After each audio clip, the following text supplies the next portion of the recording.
Man so in mrún an Bóinne chunta na mí, ceannas is even na starúil is súnta sí atá ang in éireann.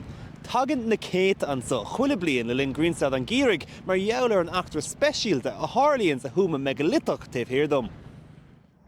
Thosig na slúta ag bailú ag le thuirtar éis a sé ar maidin chun an áit is fearr aim siú chun braic an lé ag gáil.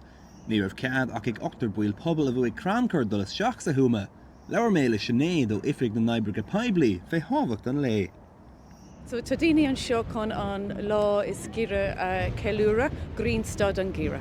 Nuair éiríonn an Grian hewl an sin, lasan solas an Grian tríd an dín bhosca bhór an oscailt síos an pasóiste agus isteach sa Seán reilg. Agus tá sé lán den solas an Grian ar feadh 17 nóiméad.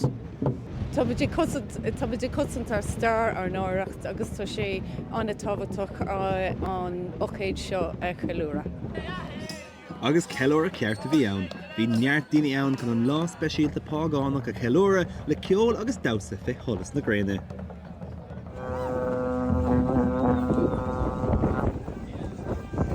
Tháinig daoine ó fud fad na tíre agus fud fad an domhan chun a bheith an so inniu agus an lá speisialta so a Cúla4.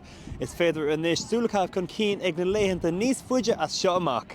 Seán an bhfuil Ciarán, Nuacht, Cúla4, Brún an Bóinne.